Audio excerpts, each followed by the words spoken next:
कहानी के शुरू में हमें एक बूढ़े आदमी को दिखाया जाता है जो जिंदगी की आखिरी सांस ले रहे थे। जू सियो चियोन आंखें बंद होने से पहले अपनी पूरी जिंदगी के बारे में सोच रहे थे। सियो चियोन जब छोटा था तब वो रोड पे बहुत ही मुश्किल से अपनी जिंदगी गुजारा करता था, लेकिन किस्मत की वजह से उसे वासन फैक्शन में जाने का मौका मिला था और वो वासन फैक्शन का एल्डर बनने में भी कामयाब हुआ था, जो कि उसके जैसे बंदे के लिए किसी नॉर्मल कंडीशन में बन पाना इम्पॉसिबल था। लेकिन सियो चियोन जिस एरा में था उधर कुछ भी नॉर्मल नहीं था। ये जगह कई दशकों की लड़ाई से विध्वस्त था। अनगिनत लोगों ने अपनी जान गंवाया था और लोग धीरे धीरे उस वक्त को द एज ऑफ वार के नाम से बुलाने लगे थे। वासन फैक्शन के भी बहुत लोग उस वार में अपनी जान गंवा चुके थे। उन दिनों किसी एल्डर की सीट भरने के लिए किसी को ढूंढ पाना इम्पॉसिबल माना जाता था, इसलिए बिना किसी चॉइस के उन्होंने सियो चियोन को चुना था, क्योंकि उम्र में वो सबसे बड़ा था और शिक्षा भी सबसे ज्यादा था। और ऐसे ही एज ऑफ वॉर खत्म हो गया और शांति आखिरकार लौट आया था। सियो चियोन ने अपनी जिंदगी के आखिर तक समय मुरिम के बारे में पढ़ के बिताया था, पर उसने कभी कोई डिसाइपल नहीं लिया, क्योंकि उसे लगता था वो उतना क्वालिफाई नहीं है डिसाइपल लेने के लिए। पर आज उसे लग रहा था वो उसकी बहुत बड़ी गलती था। लेकिन खैर, एल्डर बनने के बाद उसने पूरे वासन फैक्शन की लाइब्रेरी में जितने भी बुक्स थे वो सब पढ़ लिया था, जिससे कि उसे लोगों से और भी रिस्पेक्ट मिलने लगे थे। पर सच तो यह है कि सियो चियोन की जिंदगी का कोई मीनिंग नहीं था।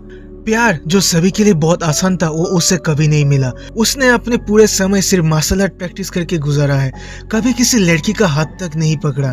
सियो चियोन मुरिम में सफल होना चाहता था, नाम कमाना चाहता था, लेकिन वो उसमें भी उतना अच्छा नहीं था। वो इतना सब कुछ के बाद भी एक एवरेज इंसान बन के रह गया।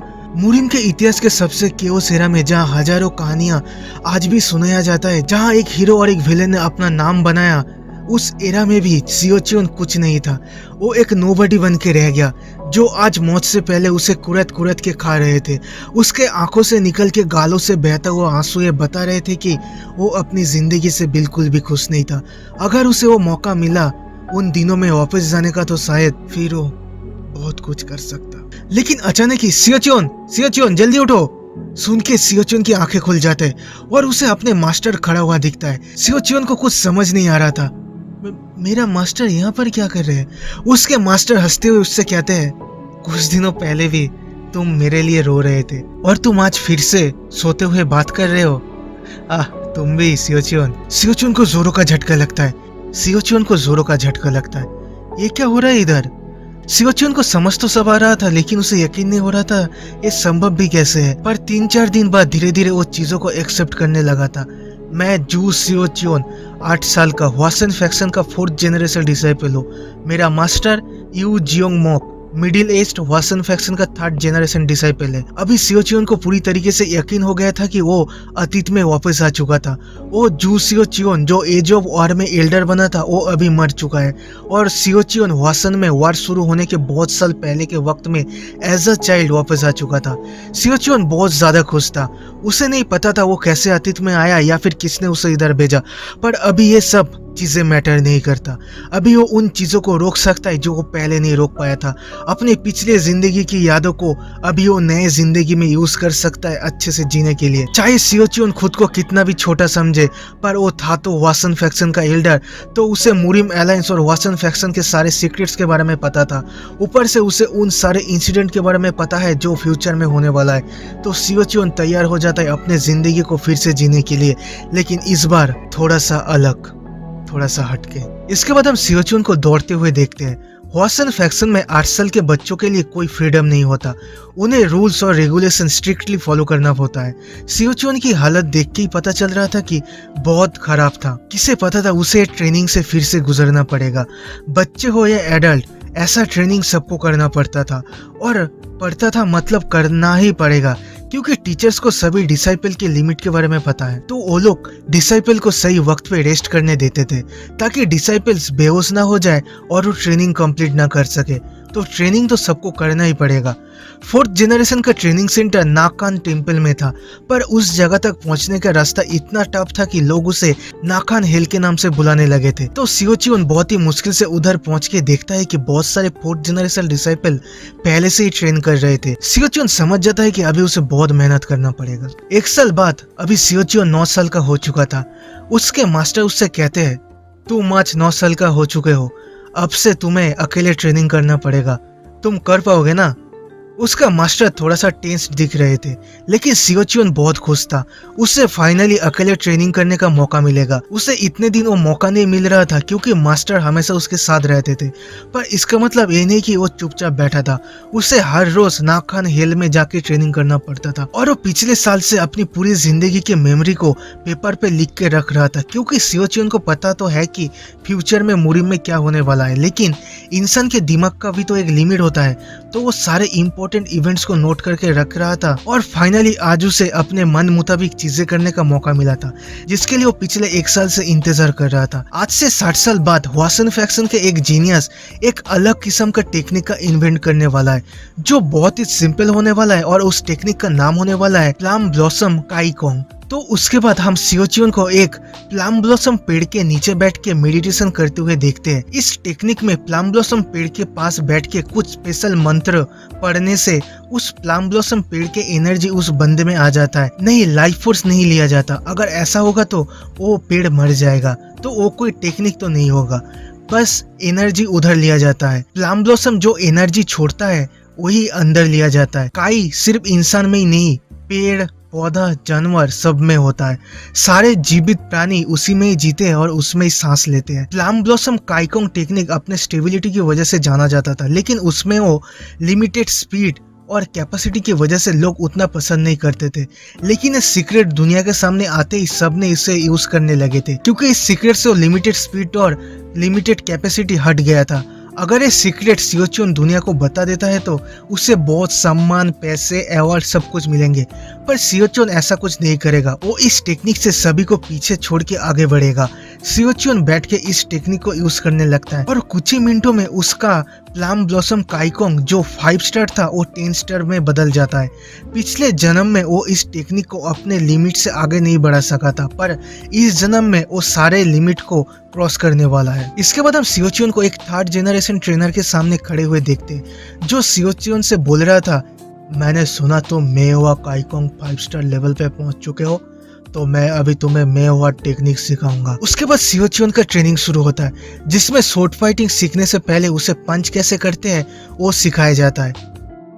तो उसके कुछ दिन बाद जब सियोचियन उस प्लम ब्लॉसम पेड़ के नीचे बैठ के मेडिटेशन कर रहा था, तब कुछ बच्चे आके उसे चिढ़ाने लगते हैं। अबे ओए प्लम ब्लॉसम लवर, तेरा कोई दोस्त नहीं है ना जिसलिए तू हमेशा उस पेड़ के नीचे बैठा रहता है? हाँ, हमें सब पता है। सियोचियन एक बड़ा सा सांस छोड़ के कहता है, अबे यार, बच्चे से बड़ा शैतान इस दुनिया में कुछ भी नहीं है। उन बच्चों को सियोचियन की बातें समझ नहीं आ रहा था।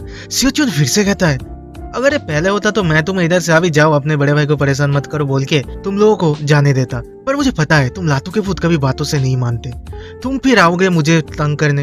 ये दुनिया नफरत से भरा हुआ है और इस बार मैं उस नफरत के चेन ऑफ इवेंट्स को बढ़ने से पहले ही रोकना चाहता हूँ। और सियोचियन फिर उन बच्चों के लीडर पे हमला कर देता है। वो बच्चा उससे डर से अपने में हुआ पंच से सियोचियन को रोकने की कोशिश करता है, लेकिन सियोचियन उन पंचेस को डॉज करके उस बच्चे के पेट पे एक जोर का किक करता है और वो बच्चा दूर जमीन पे जाकर गिरता है। सियोचियन स्टाइल के साथ कहता है, ये था मेरा पंच ऑफ कांगो। बाकी के बच्चे गुस्से से कहता है, पंच, अभी क्या बकवास कर रहे हो, वो तो किक था। फिर वो सब लोग एक साथ सियोचियन पे हमला करते हैं, लेकिन सियोचियन उन्हें अच्छे से पेल देता है और फिर वो उस बच्चे के सामने जाकर उससे पूछता है, क्या तुम मेरा सीक्रेट फ्रेंड बनना चाहोगे? तो उन मतलब बच्चों को उधर से भगाने के बाद सियोचियन फिर से ट्रेन करने लगता है। वो खुद के प्रोग्रेस से बहुत ही खुश था। वो 6 महीने का एक्सपीरियंस एक ही महीने में हासिल कर पाया था। 8 साल के उम्र में ही उसके कोर एनर्जी डेवलप हो चुका था। जिस काई को इकट्ठे होने के लिए 1 साल लगता था, वो उसे 1 महीने में ही कर चुका था। प्लम ब्लॉसम काइकोंग टेक्निक कोई हल्के में लेने वाला चीज नहीं है, और जिस प्लम ब्लॉसम फिश टेक्निक को मास्टर करने के लिए 1 साल लगने चाहिए थे, वो उसे 1 महीने में ही कर चुका था। सियोचियन सोच रहा था अभी उसे बस यही सबको रिपीट करना होगा। उसे बहुत कुछ पता तो है, पर उसका बॉडी इतने कम उम्र में वो झेल नहीं पाएगा, वरना वो अभी शॉर्ट से ट्रेनिंग करना शुरू कर देता। सियोचियन चलते हुए ये सारी बातें सोच ही रहा था, तभी पीछे से उसे किसी की आवाज आता है, यो, और पीछे मुड़ते उसे वो बंदा फिर से दिखता है। वो सोच ही रहा था कि ये बड़वा फिर से इधर क्यों आया है, तभी उसकी नजर उस उस बंदे के पास खड़ा हुआ एक आदमी के ओर जाता है। वो आदमी उस बच्चे के मास्टर था। उस मास्टर का शकल देख के समझ आ रहा था कि वो सियोचियन से नाराज था। सियोचियन उन्हें ग्रीट करके कहता है, मेरा नाम है सियोचियन, मैं 4th जनरेशन डिसाइपल हूँ। वो मास्टर पूछता है, मैंने सुना कि तुमने मेरे डिसाइपल पे चुपके से बिना किसी बात पे हमला किया था, सियोचुन कहता है नहीं ये झूठ है, आपका डिसाइबल ट्रेनिंग के वक्त मुझे परेशान कर रहा था जैसे वो हमेशा करता है। उस मास्टर को सियोचुन की बात पे भरोसा नहीं होता और वो सियोचुन के गालों पे कस के एक थप्पड़ मारता है। उस मास्टर को अपने डिसाइबल पे ज्यादा विश्वास था। उस सियोचुन से गुस्से से कहता है तुम्हारा हिम्मत कैसा हुआ मेरे सामने झूठ बोलने की? तुम्हें पता नहीं है क्या, मेरा डिसाइपल बस तुम्हारे साथ दोस्ती करना चाहता था क्योंकि तुम हमेशा अकेले रहते थे और तुम उस पर हमला किए, उसे थैंक्स बोलने की जगह। इतनी हिम्मत, तुम्हें तो सबक सिखाना पड़ेगा। ओ मास्टर फिर से सियोचुन को मारने जाता है। सियोचुन चाहता तो उसे डॉज कर सकता था, पर अगर वो ऐसा करेगा तो ये लफड़ा और भी बढ़ेगा और वो नहीं चाहता था कि इसकी वजह से उसके मास्टर को कोई प्रॉब्लम हो। तो वो आंखें बंद करके उसे चुपचाप सहने का सोचता है, पर आंखें खोल के उसे दिखता है कि उसके मास्टर जियोंगमोक ने उस मास्टर का हाथ पकड़ के खड़ा हुआ था। जियोंगमोक को देख के वो मास्टर थोड़ा सा डर जाते हैं। फिर वो मास्टर अपने हाथ छोड़ने को कहते हैं तो तुम्हारे डिसाइपल ने मेरे डिसाइपल पे हमला किया था, वो भी बिना वजह के। सियोचुन अपने मास्टर को समझाने की कोशिश करता है नहीं मास्टर ऐसा नहीं है, मैं तो बस। पर जियोंगमोक सियोचुन को सरप्राइज करके कहता है मेरा डिसाइपल ऐसा बच्चा नहीं है जो किसी पे बिना वजह के हमला करे, मुझे मेरे डिसाइपल पे पूरा भरोसा है। ये सुन के वो मास्टर गुस्से से अपने सूट पकड़े कहता है क्या इसका मतलब तुम बोल रहे हो कि मैं झूठ बोल रहा हूँ? ठीक है मैं तुम्हें। वो अपनी बात खत्म नहीं कर पाता। जियोंगमोक के बॉडी से निकलते हुए काई को देख के वो डर जाता है और उधर से सॉरी बोल के भाग जाता है। सियोचुन अपने मास्टर को कुछ बोलने जाता है लेकिन तभी अचानक जियोंगमोक जोर जोर से खांसने लगता है। सियोचुन दौड़ के अपने मास्टर के पास जाता है। उसके मास्टर हंसते हुए कहता है मैं भी ठीक हूँ, मैं बस ज्यादा कर दिया था, अगली बार से मुझे सावधान होना पड़ेगा। लेकिन सियोचुन को सब कुछ पता था। आज से 5 साल बाद जब सियोचुन 14 साल का होगा तब उसके मास्टर की मौत होने वाला है। द पोजेशन ब्लेड यू जियोंगमोक, उन्हें वो निकनेम दिया गया था क्योंकि वो हमेशा मुस्कुराते थे। जियोंगमोक के पास हमेशा ही मार्शल आर्ट के लिए टैलेंट था, पर उनकी बीमारी ने उनकी बॉडी को कमजोर बना दिया था। लेकिन उससे उनकी स्किल में तो कोई प्रॉब्लम नहीं आया था, बस वो जब भी कोई मूव्स को यूज करने जाते थे तभी उन्हें बहुत ज्यादा तकलीफ होता था। उनमें जितना टैलेंट है उससे वो आसानी से हवासन फैक्शन के plum blossom sword group join कर सकते थे, पर उनके कंडीशन उन्हें हमेशा रोकते आया है। सियोचुन आज भी वो दिन नहीं भूल पाया जब उसके मास्टर ट्रेन करते हुए जमीन पे गिर गए थे। लेकिन इस बार वैसा कुछ नहीं होने वाला। सियोचुन वैसा होने नहीं देगा, सियोचुन खुद से वो वादा करता है। तो उसके बाद हम सियोचुन को बैठ के कुछ सोचते हुए देखते हैं। सियोचुन सोच रहा था उसे अभी 2 बड़े काम करना ही होगा। पहले तो अपने मास्टर को बचाना होगा जिनकी 5 साल बाद मौत होने वाला है, और दूसरा 3 स्पिरिचुअल माइंड के नोट्स को सबसे पहले ढूंढना पड़ेगा। 300 साल पहले 3 स्पिरिचुअल माइंड्स नाम के एक लेजेंडरी चोर था जिसने मुरिम में अपना नाम बनाया था, जो लगभग 100 सालों तक मुरिम में एक्टिव था। पर किसी को भी पता नहीं था कि वो बंदा दिखता कैसे था। पर एक दिन जब 3 स्पिरिचुअल माइंड ने चोरी करना बंद कर दिया तो गवर्नमेंट ने कहा कि उन लोगों ने उसे पकड़ लिया, पर किसी ने भी उनकी बात पे यकीन नहीं किया। पर आज से 6 साल बाद 3 स्पिरिचुअल माइंड के वो नोट मिलने वाला है जिससे पूरी दुनिया में तूफान आने वाला है, और भविष्य में बहुत लोग उस ट्रेजर के लिए एक दूसरे को मारने लगेंगे। पर वो सब होने से पहले सियोचुन को वो जगह साफ करना होगा। उस ट्रेजर से उसे भविष्य का कोई चिंता नहीं रहेगा। पर दुख की बात तो यह है कि वो अगले 6 साल में इस जगह से बाहर नहीं निकल पाएगा, क्योंकि जब तक कोई एडल्ट नहीं बन जाता तब तक उसे वासन फैक्स में फ्रीडम नहीं मिलता कुछ भी करने का। सियोचुन सोचने लगता है क्या करना चाहिए। 2 महीने बाद एक दिन जब ट्रेनिंग करने के बाद सियोचुन अपने रूम में वापस आ रहा था, तभी दरवाजे के अंदर से अपने मास्टर की खांसने की आवाज सुन के वो रुक जाता है। वो फिर से सोच में पड़ जाता है उसे करना क्या चाहिए। पहले तो एक फेमस डॉक्टर के बारे में सोचता है, पर वो बड़वा डॉक्टर किसी के भी बोलने पे कहीं नहीं जाता था। यहाँ तक कि मुरिम के लीडर को भी उसने रिजेक्ट कर दिया था। और उसे याद है पहले जन्म में वो कितनी बार उसके पास गया था, पर वो कभी भी नहीं आया था इधर। सियोचुन को कुछ समझ नहीं आ रहा था। अगर उसे कोई दवाई या फिर उसे लगता है दवाई क्यों, कोई मेडिकल हर्ब भी तो हो सकता है जो मास्टर को ठीक कर सकता है। कोई ना कोई हर्ब तो जरूर होगा। बहुत सोचने के बाद उसे एक फल की याद आता है जो आज से 20 साल बाद हवासन के पास ही डिस्कवर होने वाला है। उस फल का इतना पावर है कि वो किसी नॉर्मल इंसान को ग्रेट मार्शल आर्टिस्ट बना सकता है। सियोचुन को वो रास्ता भी याद है। कुछ देर नॉर्थ की ओर चलने के बाद एक वाटर केव मिलने वाला है और फल उधर ही मिलेगा।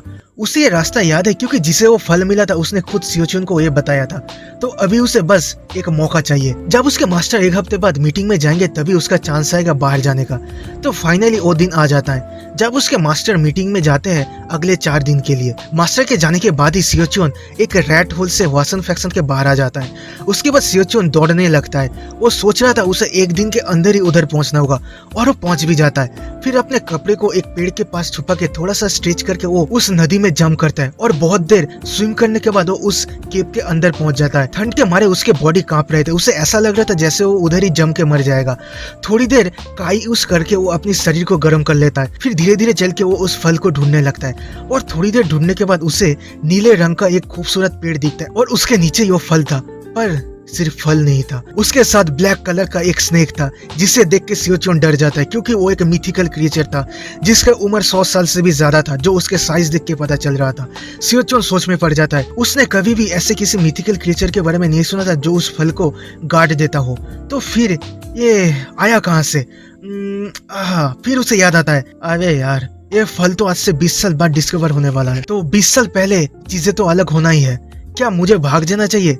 लेकिन तभी उसे अपने मास्टर की याद आता है और वो राम नाम लेके निकल पड़ता है उस फल को लेने के लिए। वो पहले तो अगले साल आने का सोच रहा था, लेकिन कोई गारंटी नहीं है कि ये क्रिएचर तब या नहीं रहेगा। सियोचुन धीरे धीरे बिना कोई आवाज के उस फल के पास पहुंच के चौंक जाता है क्योंकि उधर एक नहीं बल्कि 2 फल थे। ये कैसे हुआ?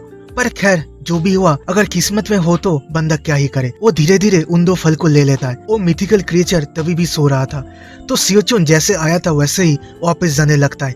लेकिन अचानक ही उस सांप की आंखें खुल जाता है और वो सांप उठ के खड़ा होता है। सियोचुन उसे देख के उधर ही रुक जाता है। वो बिल्कुल भी हिल नहीं रहा था, लेकिन तभी एक बूंद पानी उसके ऊपर आके गिरता है। सियोचुन की गांठ फट जाता है। वो सोचता है अभी तो वो गया, अभी उसका काम खलास, पर वो सांप बिना कुछ किए फिर से सो जाता है और सियोचुन उस केव से बाहर निकल जाता है। बाहर आकर में पता चलता है कि सियोचुन इतना डरा हुआ था कि उसने अपनी पैंट गीली कर दिया था। लेकिन सियोचुन के टेंशन अभी भी कम नहीं हुआ था। फल तो मिल गया, पर वो अपने मास्टर को देगा कैसे?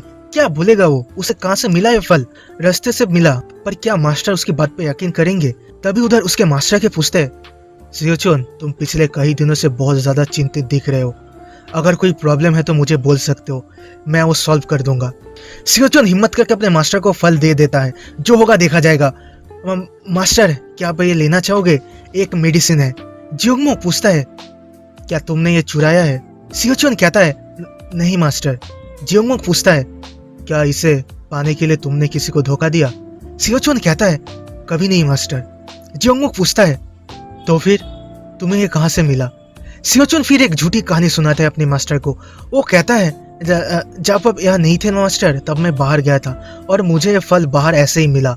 उसकी एक कहानी सुन के जियोंगमो कहता है, तुम्हारा शकल देख के मैं बोल सकता हूँ कि तुम मुझसे बहुत कुछ छुपा रहे हो, पर मुझे तुम पे यकीन है सियोचुन। सियोचुन अपनी मास्टर की बात सुन के हैरान हो जाता है। आप मुझ पे बिना किसी प्रूफ के कैसे यकीन कर सकते हो मास्टर? जियोंगमो हंसते हुए कहता है, अगर एक मास्टर अपने डिसाइपल पे भरोसा नहीं करेगा तो किस पे करेगा? अगर मुझे तुम पे शक होता तो मैं तुम्हें 1 साल पहले से ही सवाल करने लगता। सियोचुन को यकीन नहीं हो रहा था कि उसके मास्टर को 1 साल पहले से उस पे शक था। जियोंगमो फिर से कहता है, मुझे नहीं पता एग्जैक्टली क्या है। पिछले 1 साल से तुम बहुत ज्यादा मैच्योर दिख रहे हो। तुमने बहुत कोशिश किया है उसे छुपाने की, पर खैर मुझे पता है उसके पीछे जरूर कुछ वजह होगा। सियोचुन अपनी सर ऊपर नीचे करके हामी भरता है। जियोंगमो कहता है, ठीक है, मुझे तुम पे पूरा यकीन है। फिर इस फल को मेरे पास लाने के पीछे भी तुम्हारे पास जरूर कोई वजह होगा। सियोचुन के आंखें भर आता है। वो बहुत मुश्किल से कहता है, थैंक यू मास्टर। उसके बाद जियोंगमो उस फल को खाके मेडिटेशन करने बैठती है। उस फल के पावर इतना ज्यादा था कि जियोंगमो को लगने लगता है कि अब वो नहीं बच पाएगी, उसकी बॉडी इस एनर्जी को नहीं संभाल पाएगा। लेकिन तभी उसे सियोचुन की याद आता है और वो खुद से ही कहता है, नहीं, मैं उसे इतने कम उम्र में अकेले छोड़ के नहीं जा सकता। उस वक्त रूम के बाहर सियोचुन बहुत टेंशन लेके खड़ा हुआ था। थोड़ी देर बाद रूम का दरवाजा खुल जाता है और जियोंगमो बाहर आके सियोचुन को गले लगा के कहती है, तुमने मुझे बचा लिया सियोचुन, तुमने मुझे बचा लिया। सियोचुन अपने मास्टर को ऐसे खुश देख के हैरान हो जाता है। पूछता है कि क्या हुआ था मास्टर? तो जियोंगमो को लाइफ फोर्स का इशू था। नेचुरल लाइफ फोर्स काई एक स्पेसिफिक काई है जिसके साथ इंसान पैदा होता है, जिसे कोई भी बाहर से बढ़ा नहीं सकता। तो अगर किसी का नेचुरल लाइफ फोर्स काई खत्म हो जाता है तो वो बंदा मर जाएगा या पैरालाइज हो जाएगा। और जियोंगमो के बोल मतलब जिसमें लाइफ फोर्स रहता है उसमें क्रैक आ गया था, जिससे उनका लाइफ फोर्स उनके उस बोल से बाहर आ रहा था, जिससे उन्हें वो प्रॉब्लम हो रहा था। अब उस फल की वजह से जियोंगमो के टूटा हुआ बोल फिक्स हो चुका था। अब जियोंगमो में कोई प्रॉब्लम नहीं था। सियोचुन के लिए ये सारी बातें मैटर नहीं करता। वो खुश था कि उसने अपने फ्यूचर को बदल पाया था। वो अपने मास्टर के गले लगे कहता है, मैं बहुत खुश हूँ मास्टर। जियोंगमोक के आंखों पे आंसू था। वो सियोचुन से माफी मांगती है उससे इतना चिंता करवाने के लिए। फिर अपने पॉकेट से दूसरा फल निकल के कहती है, मैं चाहता हूँ दूसरा फल तुम लो। सियोचुन ने देख के चौंक जाती है। वो चिल्ला के कहती है, नहीं नहीं नहीं मास्टर, आपके बॉडी के लिए ज्यादा जरूरी है। जियोंगमोक उसे समझाती है, मुझे मेरे शरीर के बारे में अच्छे से पता है, अभी मैं बिल्कुल ठीक हूँ, तुम्हें इस फल की जरूरत मुझसे ज्यादा है अभी। सियोचुन अपनी मास्टर के उस सीरियस चेहरे को देख के कुछ बोल नहीं पाता, सिर्फ ऑलराइट बोल के उस फल को ले लेता है। अब जब मास्टर का हेल्थ सही हो चुका है तो सियोचुन फिर से अपनी ट्रेनिंग में ध्यान देता है। वो उस फल को खाकर फिर से अपने आसपास की एनर्जी को इकट्ठे करने लगता है। अपने पिछले जिंदगी के एक्सपीरियंस और इस प्लम ब्लॉसम की आर्ट्स की मदद से वो अब बहुत कुछ कर सकता था, पर सियोचुन वैसा कुछ भी नहीं करेगा क्योंकि उसे कोई अननेसेसरी अटेंशन नहीं चाहिए जिससे लोगों की नजर उसके ऊपर आ जाए और वो अपना मन मुताबिक काम ना कर सके। इसलिए वो प्लम ब्लॉसम की आर्ट्स को प्रैक्टिस करता रहेगा जिससे किसी का भी नजर उसके ऊपर नहीं आएगा, और उसके साथ कोई दूसरा टेक्निक भी प्रैक्टिस करेगा। लेकिन सवाल है कौन सा टेक्निक। बहुत सोचने के बाद उसके दिमाग में एक ही टेक्निक आता है, वासन फैक्शन का first generation technique, the purple hedge arts. एक टॉप सीक्रेट टेक्निक है जिसके बारे में सिर्फ वासन फैक्शन के सुप्रीम एल्डर को ही पता होता था, लेकिन एज ऑफ वॉर के वक्त उस नियम में बदलाव आया था। एज ऑफ वॉर के वक्त जो सुप्रीम एल्डर थे उनके मौत के बाद उनका डिसाइपल वासन फैक्शन का लीडर बना था, पर उनके कम उम्र होने के कारण नए लीडर का कोई डिसाइपल नहीं था और उन्हें डर था कि उनकी मौत कभी भी हो सकता है, जिस वजह से उन्होंने इस टेक्निक के बारे में 5 एल्डर्स को भी बताया था ताकि ये टेक्निक खो ना जाए। लेकिन अनफॉर्चुनेटली 5 एल्डर्स को टेक्निक प्रैक्टिस करने का परमिशन नहीं था। उस वक्त दुनिया का जो हाल था उसे ध्यान में रख के वो एकदम परफेक्ट डिसीजन था, पर सुप्रीम एल्डर ने जैसा उम्मीद किया था वैसा नहीं होता। एक वक्त के बाद वार रुक जाता है, पर वो तब तक मर चुके थे जिस वजह से उनके उस ऑर्डर का कोई वैल्यू नहीं रहता। लेकिन इस पर्पल हेज आर्ट का एक स्पेशल कैरेक्टरिस्टिक है, जो भी इस मूव को प्रैक्टिस करता है उसे भी एक लिमिट के बाद ही इसके पूरे एबिलिटीज के बारे में पता चलता है। इस टेक्निक को यूज करने के टाइम यूजर के शरीर से पर्पल कलर का एक ऑरा निकलता है, जिस वजह से इसका नाम पर्पल हेज आर्ट है। लेकिन वो पर्पल ऑरा यूजर के खुद के लिमिट को टच करने के बाद ही दिखाई देता है। जब तक यूजर एक सर्टेन पॉइंट तक नहीं पहुंच जाता तब तक पर्पल हेज टेक्निक को अच्छे तरीके से यूज नहीं कर सकता और दूसरों को भी इस टेक्निक के बारे में पता नहीं चलता, जिस कारण सियोचुन को लगता है कि ये परफेक्ट टेक्निक है प्रैक्टिस करने के लिए। और जब तक सभी को पता चलेगा इस टेक्निक के बारे में तब तक एज ऑफ वॉर शुरू हो जाएगा और तब सियोचुन कोई भी एक एक्सक्यूज दे देगा। महीने बाद सियोचुन फाइनली उस फल के पावर को पूरे तरीके से एब्जॉर्ब करने में कामयाब हो गया था, लेकिन उसके यंग और इनएक्सपीरियंस शरीर की वजह से उस फल के पूरे एनर्जी को अपने शरीर में नहीं रख पाया। सियोचुन के नजरों में एक फेलियर था, पर उसके मास्टर को ऐसा नहीं लगता। वो सियोचुन के शरीर को चेक करके कहते हैं, सिर्फ कुछ दिनों में ही आधे साल का इनर की मिलना, वो फल तो सच में कमाल का है। ये सुन के सियोचुन खुश हो जाता है। इसका मतलब उसके मास्टर को पता नहीं चला कि उसने प्लम ब्लॉसम टेक्निक की मदद से एनर्जी कलेक्ट करने की स्पीड को बढ़ा दिया था। इसका मतलब पर्पल हेज टेक्निक अपना काम कर रहा था, तो अब वो बिना कोई चिंता के एनर्जी कलेक्ट करने के प्रोसेस की स्पीड को बढ़ा सकता था। उसके मास्टर फिर से कहते हैं, ठीक है, मुझे लगता है सही वक्त है मैजिकल एक्सरसाइज शुरू करने का, हम लोग आज से शुरू क्यों नहीं करते। सियोचुन के पूछने पे जियोंगमो कहते हैं, वेल एक टाइप का फिजिकल ट्रेनिंग है जिसे मैंने मेरे उस बीमारी से बाहर निकलने के लिए बनाया था। अभी तुम्हारे शरीर में 30 साल जितना इनर की है, जो बहुत ही ज्यादा है। इतना ज्यादा इनर की रहना भी सही नहीं है। मुरिम में कहा जाता है कि शरीर और की के बीच बैलेंस होना जरूरी है। लोग जितना सोचते हैं इंसान का शरीर उससे ज्यादा फ्रेजाइल है, और अगर तुम्हारे शरीर का बैलेंस बिगड़ता है तो तुम्हारा शरीर टूट जाएगा। सियोचुन को इन सब के बारे में एकदम डिटेल में पता था, पर वो कुछ बोल नहीं सकता, वरना मास्टर को लगेगा कि वो उनसे तर्क कर रहा है। और उसके भी ऊपर ऐसा कुछ एक्सपीरियंस करने का मौका उसे अपने पिछले जिंदगी में नहीं मिला था, जिस वजह से वो इस मौके को अपने हाथ से जाने नहीं देगा। तो उसके बाद मास्टर के साथ सियोचुन का ट्रेनिंग शुरू होता है, लेकिन अभी ट्रेनिंग की डिफिकल्टी को देख के उसका हालत खराब हो जाता है। पहले सियोचुन को दौड़ के अपने इनर की को बाहर निकलना होगा, फिर सारे इनर की को बाहर निकलने के बाद उसे पहाड़ चढ़ना होगा। उसके मास्टर के मुताबिक बेस्ट तरीका है ट्रेनिंग करने का। इंसानों का शरीर स्टील की तरह होता है, इसे जितना पीटोगे उतना स्ट्रॉन्ग बनेगा। अच्छा, इसीलिए मेरे पिताजी मुझे वैसे कुत्ते की तरह पीटते थे। लेकिन खैर, अगर पहाड़ चढ़ने के वक्त सियोचुन का हाथ फिसलता है तो उसका काम तमाम हो जाएगा। पर उससे भी ज्यादा प्रॉब्लम था दर्द। उसे हद से ज्यादा दर्द हो रहा था। वो रोते हुए अपने मास्टर से इस ट्रेनिंग को रोकने का विनती करता है, लेकिन उसका मास्टर नहीं मानते। वो कहते हैं, अरे दर्द का क्या है, चिंता मत करो, एक वक्त के बाद वो अपने आप ही कम हो जाएगा। मुझे माफ करना, मैं तुम्हें दर्द देना नहीं चाहता, पर इतना ज्यादा इनर की वजह से तुम आलसी हो जाओगे, जो कि मैं नहीं चाहता। सियोचुन रोते हुए अपने मास्टर से कहता है कि वो आलसी नहीं होगा, पर जियोंगमो उसकी बात नहीं मानता और सियोचुन को ट्रेनिंग करना ही पड़ता है। और कुछ महीने वैसे रिपीटेटिव ट्रेनिंग करने के कारण सियोचुन में कुछ चेंजेस आए थे। उसका हाइट बढ़ गया था और उसके प्लम ब्लॉसम टेक्निक भी और भी ज्यादा मजबूत होने लगा था। तो एक दिन जब सियोचुन लेट के सारी चीजें सोच रहा था, तभी उसके मास्टर उसे बाहर बुलाते हैं। बाहर आने के बाद उसके मास्टर उससे कहते हैं, आज से मैं तुम्हें सोर्समैनशिप सिखाऊंगा। फिर जियोंगमो सियोचुन को प्लम ब्लॉसम सोर्ड आर्ट दिखाने लगता है, लेकिन सियोचुन को तो ये सब पता था, इसलिए वो अपने मास्टर को ध्यान से देखने लगता है। जाता है। उन्हें थोड़ी देर देखने के बाद वो सोच में पड़ जाता है, क्या मास्टर अभी तक मार्शल के पीक पे नहीं पहुंचे? पिछले जिंदगी में पीक टच करने से पहले उनका मौत हो गया था। थोड़ी देर और देखने के बाद सियोचुन को समझ आता है कि उसके मास्टर को एनलाइटमेंट की जरूरत है और वो ठान लेता है वो अपने मास्टर को हाईएस्ट लेवल में पहुंचाने में पूरी मदद करेगा। तो उसके एक हफ्ते बाद सियोचुन को ऐसे perfectly plum blossom sword art को करता हुआ देख के जियोंगमोक हैरान हो जाता है। उन्हें नहीं लगा था कि उनका डिसेबल एक जीनियस है, पर सियोचुन कोई जीनियस नहीं था। वो वही कर रहा था जिसके बारे में उसे पहले से ही पता है। लेकिन ऑफकोर्स जियोंगमोक के नजरों में उसका डिसेबल जो एक हफ्ते के अंदर प्लम ब्लॉसम सोर्ड आर्ट सीख चुका है वो एक जीनियस तो होगा ही। दूसरी तरफ सियोचुन के दिमाग में सिर्फ एक ही चीज घूम रहा था, वो अपने मास्टर की मदद करेगा कैसे। अचानक सियोचुन अपने मास्टर से कहता है, मास्टर क्या आप मुझे कोई दूसरा सोर्ड आर्ट दिखा सकते हो? मैं आपके टीचिंग पे डाउट नहीं कर रहा हूँ, पर वासन फैक्शन का स्टूडेंट होने के कारण मुझे प्रॉपर वासन फैक्शन का सोर्समैनशिप देखना है। उसकी मास्टर उसके बात का बुरा नहीं मानते, वो उसे the 14 plum blossom sword art दिखाने लगता है। सियोचुन को सोर्समैनशिप में कोई इंटरेस्ट ही नहीं था, उसे तो वो सब पता है। वो बस अपने मास्टर के मूवमेंट को मॉनिटर कर रहा था और थोड़ी देर देखने के बाद मास्टर का प्रॉब्लम क्या है उसे वो समझ आ जाता है। मास्टर का मूवमेंट पहले 9 सेकंड तक तो सही रहता है, पर 10वें सेकंड से उनका प्रॉब्लम शुरू होता है। ये एनलाइटमेंट की नहीं बल्कि वर्कमैनशिप का प्रॉब्लम है। उस टेक्निक को खत्म करके जियोंगमोक कहता है, तो ये था 14 प्लम ब्लॉसम सोर्ड आर्ट। माफ करना, तुम्हारा ये बेवकूफ मास्टर इसे परफेक्टली नहीं कर सका। सियोचुन कहता है, ये आप क्या बोल रहे हो मास्टर? आपके उस सोर्समैनशिप को देख के सबसे अच्छा मार्शल आर्टिस्ट का भी बोलती बंद हो जाता।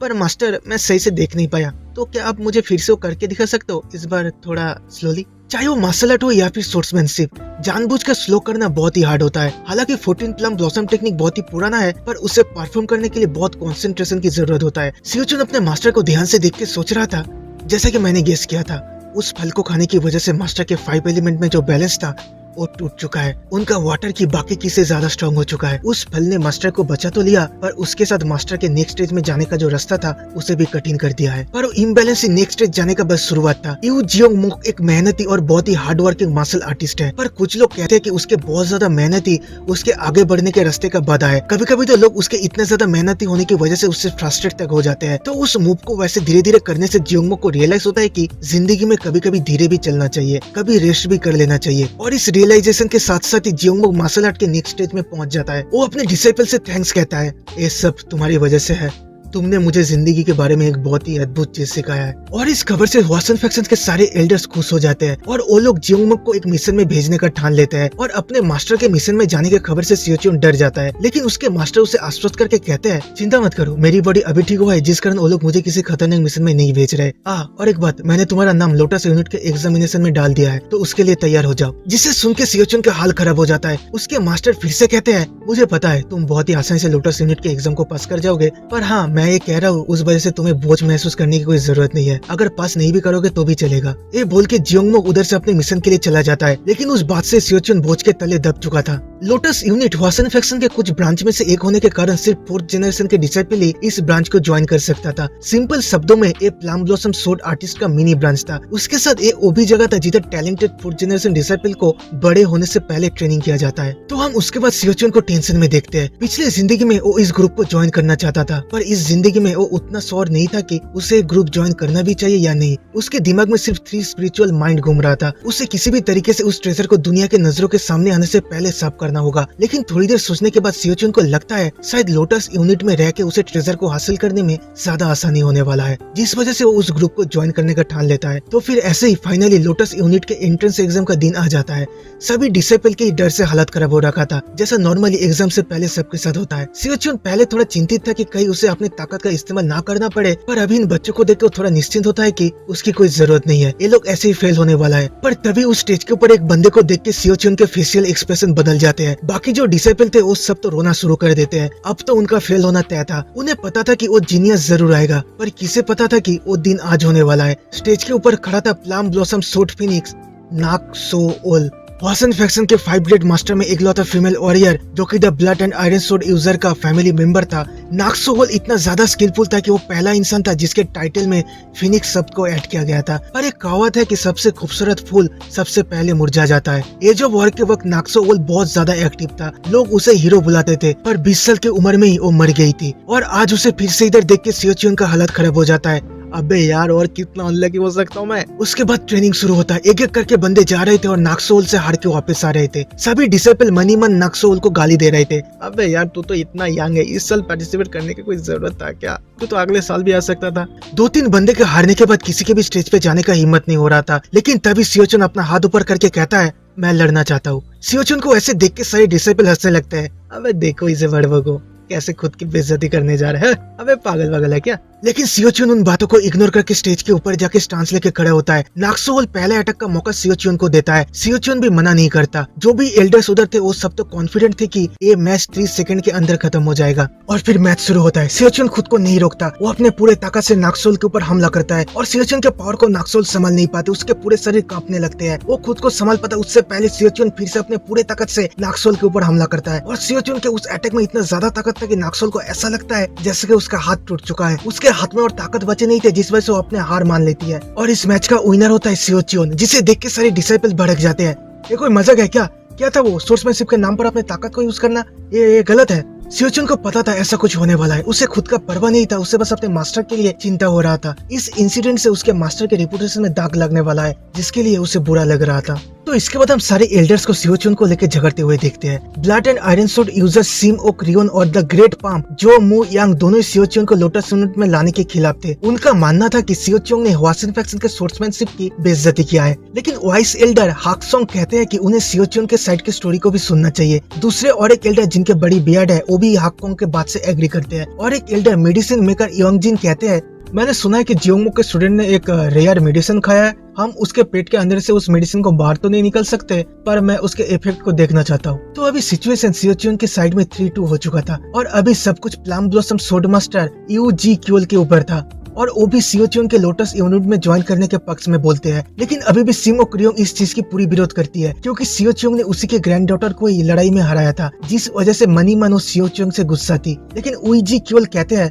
वो सिर्फ 10 साल का है और उसे सिर्फ आधी शिक्षा ही मिला है, चाहे वो टैलेंटेड हो या ना हो। अगर हम उसे सही से सिखाएंगे तो वो हमारे काम जरूर आएगा। मुझे पता है कि इसके लिए हमें बहुत क्रिटिसिज्म झेलना पड़ेगा, पर वो क्रिटिसिज्म इतना ज्यादा भी नहीं होगा जिसे हम झेल ना सके। और इसके साथ हमारा मीटिंग इधर ही खत्म होता है और इस साल सिर्फ 2 स्टूडेंट्स ही लोटस यूनिट को ज्वाइन करेगा, एक होगा नाक्सोल और दूसरा सियोचुन। उसके बाद 1 साल गुजर चुका था। सियोचुन अभी लोटस यूनिट का मेंबर था और नाक्सोल उसे अपना बहुत अच्छा दोस्त मानता था। वो खुद से आगे आके सियोचुन से बात तक करती थी। सियोचुन भी उसे पसंद तो करता था, पर नाक्सोल का ग्रैंडमदर एल्डर सिम ओक रियोंग की वजह से सियोचुन उसे अपने से दूर रखता है, क्योंकि अभी भी सिम ओक रियोंग सियोचुन से नफरत करती थी। सियोचुन के नजरों में एक वेस्ट है, क्योंकि नाक्सोल को जब उसने पहली बार देखा था तब उसका बहुत मन था उससे बात करने की, लेकिन वो खूबसूरत लड़की जिसके नाम के आगे फिनिक्स लगा हुआ था उससे बात करने की हिम्मत सियोचुन का कभी नहीं हुआ, क्योंकि दूसरों के तुलना में वो एक एवरेज इंसान था। और नाक्सोल था मुरिम का सबसे खूबसूरत वॉरियर, जिसे लोग हीरो कहते थे। पर नाक्सोल उन इंसानों में से एक जरूर था जिन्हें सियोचुन अपने मरते दम तक फॉलो कर रहा था। सियोचुन खुद को ही समझा रहा था, तुझे इसे बस थोड़ा सा और सहना है जो सियोचुन। तभी कहीं से डिसाइपल आके सियोचुन को कॉलर से पकड़ के कहता है, साले भड़वे तुझे क्या मैं गांडो दिखता हूँ? तुझे मैंने प्रिंसेस नाग के पास जाने के लिए मना किया था ना? तेरी इतनी हिम्मत, तो फिर भी उससे बात कर रहा था। सियोचुन को पता था अगर वो सच भी कहेगा तो भी ये बड़वा नहीं मानेगा, इसलिए वो कहता है, अरे आपको गलतफहमी हुआ है सीनियर ब्रदर, मैं आपको गांडू नहीं समझता। मतलब हो तो सही मतलब मैं तो बस टीचर का मैसेज दे रहा था उससे। वो बंदा पूछता है, क्या तू सही बोल रहा है? सियोचुन के और एक बार हाँ बोलने पे वो बंदा सियोचुन को गाली देके उधर से चला जाता है। सियोचुन चाहता तो अभी इस बंदे की गांड तोड़ सकता था, पर वैसा करने से वो खुद को बहुत मुश्किल से रोका था। वो अपने मन में ही कहता है, तुझे इसे बस थोड़ा और सहना होगा जो सियोचुन, थोड़ा और। तो उसके बाद हम सियोचुन को मेडिसिन मेकर एल्डर यांगजिन के पास देखते हैं, जो उसके पाल्स को चेक कर रहा था। चाहे मैं कितनी बार भी देखूं, पर तुम्हारा इंटरनल एनर्जी हमेशा ही मुझे सरप्राइज करता है। 12 साल की उम्र में 60 साल का इंटरनल एनर्जी होना मतलब कमाल ही है। लोग तुम्हें ऐसे ही टैलेंटेड नहीं कहते। अब सियोचुन उन्हें कैसे समझे कि ये किसी मेडिसिन का नहीं बल्कि प्लम ब्लॉसम टेक्निक का कमाल है। यांगजिन फिर से कहते हैं, तुम और वो तुम्हारा कमजोर मास्टर दोनों ने छुप छुप के इतने अच्छी चीज को खाया था। तुम कमीनों को अपने एल्डर्स के बारे में तो सोचना चाहिए था ना। सियोचुन गुस्से से कहता है, मेरा मास्टर कमजोर नहीं है। हाँ। यांगजिन सियोचुन को टीस करते हुए कहते हैं, ओरी बाबा देखो इसे कैसे मुझे गुस्से से देख रहा है। सियोचुन कहता है, अभी इसे रोको। क्या एक 12 साल के बच्चे को टीस करने में आपको इतना मजा आता है? यांगजिन हंसते हुए कहते हैं, ऑफ कोर्स मुझे बहुत मजा आता है। सियोचुन सुन के उधर से गुस्से से जाने लगता है, लेकिन तभी यांगजिन के, मेरे पास तुम्हारे मास्टर का न्यूज है, सुन के वो फिर से उधर बैठ के कहता है, आप वासन का बेस्ट रीडर हो, मैं सच बोल रहा हूँ। अपने मास्टर की न्यूज सुनने के बाद सियोचुन उनसे थैंक्स कहता है। थैंक्स मुझे मास्टर के बारे में बताने के लिए। यांग जिन थोड़ा सा मुस्कुरा के कहते हैं, तुम्हें भी बाहर जाने की तैयारी करनी चाहिए। तुम्हें तो अच्छे से पता ही होगा कि लोटस यूनिट के मेंबर बाकी के डिसिपल से ज्यादा एक्सीलेंट और सुपीरियर है, जिस वजह से लेकिन बाकी की बातें सियोचियन के कानों तक नहीं पहुंचता। उसके मन में बस एक ही चीज चल रहा था, फाइनली वो दिन आ ही चुका। तो उसके कुछ दिन बाद फाइनली सियोचियन के बाहर जाने का वो दिन आ ही गया। सबसे पहले हम लोग 14 गैलन स्वर्ड्समैन गिव प्यूंग को देखते हैं, जो इस जर्नी में उनका लीडर, गाइड और टीचर होने वाला है। उसके बाद हम उन स्टूडेंट्स को देखते हैं जो सियोचियन के साथ इस जर्नी में जाने वाले हैं, जांग होंग और जांग सो यून। गु प्यूंग उन्हें नर्वस देख के कहता है, अरे हम लोग मरने नहीं वाले, बिना किसी टेंशन के चलो, हम लोग बस वासन के बाहर जा रहे हैं। तो उसके बाद वो चलना शुरू करते हैं। थोड़ी देर चलने के बाद सियोचियन पूछता है, वैसे सर हम लोग कहाँ जा रहे हैं? गुपिंग कहते हैं, हम लोग साउथ की ओर जाएंगे, फिर चोंगकिंग को क्रॉस करके गुइजू में पहुंचेंगे, वही हमारा डेस्टिनेशन है। जांगसो यून के पूछने पे गुपिंग फिर से कहते हैं, हाँ जियोंग और सा फैमिली के बॉर्डर पे जो प्रदेश है, मैं उसी गुइजू की बात कर रहा हूँ। लेकिन डरो मत, मुझे पता है कि गुइजू बहुत ही खतरनाक जगह है और जियोंग फैक्शन के मास्टर्स उधर होंगे, तो तुम्हें डरने की कोई जरूरत नहीं है। चोंगकिंग का नाम सुन के सियोचियन के चेहरे पे एक स्माइल खिल जाता है। ये वही जगह है जिधर द 3 स्पिरिचुअल माइंड का ट्रेजर है। हर एक दिख से चोंगकिंग शहर जियोंग फैक्शन के इन्फ्लुएंस के पीछे का सबसे बड़ा कारण था और द 3 स्पिरिचुअल माइंड का ट्रेजर भी इसी शहर में ही है। सियोचियन का ग्रुप संगसी से निकलते साउथ की ओर जाते हुए पहले चोंगकिंग शहर में पहुंचे, फिर उधर से एक बोट की मदद से गुइजू की ओर जाने लगे। चोंगकिंग शहर में होने के बाद भी सियोचियन को उस टूम के अंदर जाने का मौका नहीं मिला, पर अगर वो उधर जाता तो भी उस टूम के अंदर जाना उसके लिए बहुत ही कठिन होता। द 3 स्पिरिचुअल माइंड का ट्रेजर कोई दिखाने का चीज नहीं है। अभी बहुत सारे ऑर्गेनाइजेशन के बंदे इधर उधर घूम रहे हैं, जिस वजह से सियोचियन को लगता है अभी सही वक्त नहीं है। तो उस शहर में कुछ दिन रहने के बाद वो लोग बोट की मदद से गुइजू की ओर जाने लगते हैं। कुछ देर जाने के बाद उन्हें अचानक अपने सामने एक शिप दिखता है जो सीधा उन्हीं की तरफ आ रहा था, और उस बोट के सेल को देख के वो लोग समझ जाते हैं कि एक पायरेट शिप है, जिसे देख के जांगोंग और जांगसो यून अपने अपने शॉट को बाहर निकालने जाते हैं। पर गुपिंग उन्हें ऐसा करने से रोक के कहता है, ये होसियोन नाम का एक टाइप का फ्रंट लाइन शिप है और तुम लोग अपना किलिंग इंटेंट को कम करके शांत बैठो। हम फिर उस पायरेट शिप के लीडर को देखते हैं जो बोल रहा था, मुझे माफ करना कि मुझे आप लोगों को ऐसे रोकना पड़ा। हम लोग 18 स्ट्रॉन्ग होल्ड के मेंबर है जो इस नदी को फ्री में प्रोटेक्ट करते हैं, पर अभी कुछ समय से हम लोग का फाइनेंशियल कंडीशन कुछ सही नहीं चल रहा, तो क्या अब लोग हमें कुछ पैसे देके मदद कर सकते हो? गुपिंग कहते हैं, ऑफ कोर्स, अब लोग इतनी मेहनत से इस नदी को प्रोटेक्ट करते हो, कुछ पैसे तो हम दे ही सकते हैं, पर हमारे पास अभी ज्यादा पैसे नहीं है। तो गुपिंग फिर उस बंदे को एक सिल्वर कॉइन देता है, जिसे लेके वो पायरेट लीडर उधर से चला जाता है। उन पायरेट्स के उधर से जाने के बाद जांगहोंग और जांगसो यून गुस्से से फट पड़ते हैं। सर एक ऐसी बात हुई, आपने उन पायरेट्स के सामने अपना सर क्यों झुकाया? वो लोग तो फेमस 18 पायरेट स्ट्रॉन्ग होल्ड से थे ना, उन्होंने खुद ने वैसे कहा, और जियोंग फैक्शन के नागरिक होने के कारण हमें इसे इग्नोर नहीं करना चाहिए। हाँ, हमें जरूर नदी के ऊपर कैसे लड़ते उसका ट्रेनिंग नहीं मिला, पर वैसे मामूली पायरेट्स वासन के साथ। गुपिंग उन्हें अपनी बात खत्म करने नहीं देता, उससे पहले चिल्ला के उन्हें चुप करा देता है। चुप! तुम लोगों को सच में लगता है मैं ऐसे पायरेट से डरूंगा? अगर मैं पैसे देके इस कॉन्फ्लिक्ट को नहीं सुलझाता तो बाद में हमारे लिए परेशानी का कारण बनता। उन दोनों को गुपिंग की बात समझ नहीं आ रहा था। गुपिंग उनसे पूछता है, पहली बात तो एक पूरा देश भी ये गारंटी नहीं दे सकता कि वो लोग सारे पायरेट्स को नियंत्रण कर पाएंगे। तुम्हें पता है क्यों? इसका जवाब सियोचियोंग देता है, क्योंकि पायरेट्स बहुत ही स्किलफुल स्विमर होते हैं और वो लोग पानी में उनके वाटर अटैक की वजह से एडवांटेज में है। गुपिंग कहते हैं, करेक्ट, अगर कोई भी पायरेट इस जगह से बच के निकल जाता तो उनके ऊपर हमला की खबर द 18 स्ट्रॉन्गहोल्ड तक पहुंच जाता। अभी मेरे एक सवाल का तुम लोग जवाब दो, उस हालत में तुम्हें क्या लगता है वो लोग किसे टारगेट करते? जांगसो यून कहती है, हमें नहीं, हवासन फैक्शन को। गुपिंग अपने सर को इधर उधर हिला के कहते हैं, नहीं, उनका टारगेट होता ए सीनियर बोटमैन। देखो, हम चाहते तो कुछ पायरेट्स को मार सकते थे और उनमें इतना हिम्मत नहीं है कि वो लोग द ग्रेट हवासन को टारगेट कर सके, लेकिन फिर उन सबको गुस्सा उस बंदे के ऊपर जाता जिसने हमें सवारी दिया था। जांगसो यून चिल्ला के कहती है, पर क्यों? इनमें उनका क्या गलती है? गुपिंग कहते हैं, हम यहाँ सही या गलत की बात नहीं कर रहे, हम यहाँ सिंपली गुस्सा निकलने की बात कर रहे हैं। हम यहाँ 18 स्ट्रॉन्ग होल्ड की बात कर रहे हैं जिनके लिए बुरा काम करना कोई बड़ी बात नहीं है, ये उनका नेचर है। अगर तुम उस बोटमैन की जिंदगी की रिस्पॉन्सिबिलिटी नहीं लेने वाले तो इसे इधर ही छोड़ दो। ऊपर से अगर रूमर फैल जाता है तो कोई भी बोटमैन हमें राइड नहीं देने वाले। ये सुन के उन दोनों के मुंह से शब्द नहीं निकलते, उन्हें समझ नहीं आता उन्हें क्या कहना चाहिए। गुपिंग फिर से कहते हैं, इस टाइप के इवेंट को रोकने के लिए द 18 स्ट्रॉन्गहोल्ड्स को खत्म करना पड़ेगा, लेकिन उनका साइज और पावर कुछ कम नहीं है। उन्हें खत्म करने के लिए सिर्फ हवासन फैक्शन से नहीं होगा, मुरिम यूनियन को भी एक्शन लेना पड़ेगा, और इसलिए और भी ज्यादा कठिन है। पता है क्यों? उन दोनों के पास इस सवाल का कोई जवाब नहीं था, जिसे देख के सियोचियोंग फिर से इस सवाल का जवाब देता है, क्योंकि अगर वैसा होता है तो बैलेंस टूट जाएगा। अभी मैं समझाता हूँ। देखो, नॉर्मली जो मुरिम मानवास होते हैं उनमें 2 टाइप के पावर हाउस होते हैं, मतलब मेन ग्रुप्स होते हैं। किसी में ऑर्थोडॉक्स एंड अनऑर्थोडॉक्स सेक्ट होता है और किसी में मुरिम अलायंस और डीमन सेक्ट या काल्ट होते हैं। पर इसमें टोटल 4 पावर हाउस या ग्रुप्स है। पहले है जियोंग फैक्शन का मुरिम यूनियन, जिसमें अपना हवासन आता है। दूसरा है सा फैक्शन का डिमानिकोए। तीसरा है डेविल्स टीचिंग और चौथा है ब्लड टीचिंग्स। और इन चारों ग्रुप का स्ट्रेंथ ही इक्वल था, जिस वजह से कोई भी जल्दबाजी में कोई एक्शन नहीं ले सकता था। अगर मुरिम यूनियन 18 स्ट्रॉन्गहोल्ड को अपना दुश्मन बना लेता है और उनसे लड़ता है, और अगर उस लड़ाई में मुरिम यूनियन का ताकत थोड़ा सा भी कम होता है, तो बाकी 3 पावर हाउस एक साथ मिलकर उस कमजोर मुरिम यूनियन को खत्म कर देंगे। गुपियोंग कहते हैं, मैं तुम लोगों के भावनाओं का इज्जत करता हूँ और मुझे पता है तुम लोगों को कैसा महसूस हो रहा है। ग्रेट पावर के साथ ग्रेट रिस्पॉन्सिबिलिटी के अलावा भी हार्श रियलिटी आता है, कभी सोच के देखना। तो इसके बाद वो लोग गुइजू पहुंच जाते हैं। सियोचुंग को गुइजू में किसी से मिलना था। मर्चेंट किंग ली हुई है।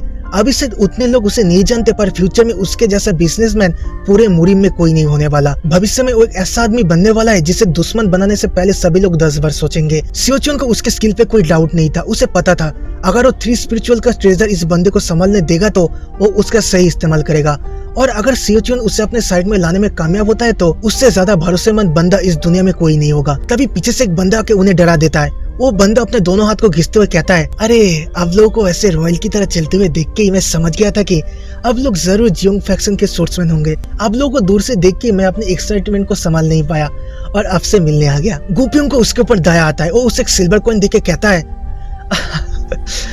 हमारे लगेज को इनमें ले जाने की कोई जरूरत नहीं है, हमें बस मुरिम यूनियन के गुइयांग ब्रांच में ले चलिए। गुपियोंग फिर अपने स्टूडेंट की ओर देख के कहते हैं, हमारे लगेज और इन दोनों ही मुरिम यूनियन वाले संभाल लेंगे, हमें कुछ नहीं करना पड़ेगा। जिसे सुन के उस बंदे को थोड़ा शक होता है। फिर गुपियोंग का नाम सुन के वो पूरा श्योर हो जाता है कि ये बंदा एक वीआईपी है, द 14 गैलेंट सोर्समैन। इसी वजह से दूर से आपको देख के मेरा खड़ा हो गया था, मतलब मेरा रोंगटे खड़ा हो गया था। और ये लोग जरूर महान वासन का डिसाइपल है। अरे उसकी ऐसी बातें सुन के वो लोग समझ जाते हैं कि इसके दिमाग में जरूर कुछ प्रॉब्लम होगा।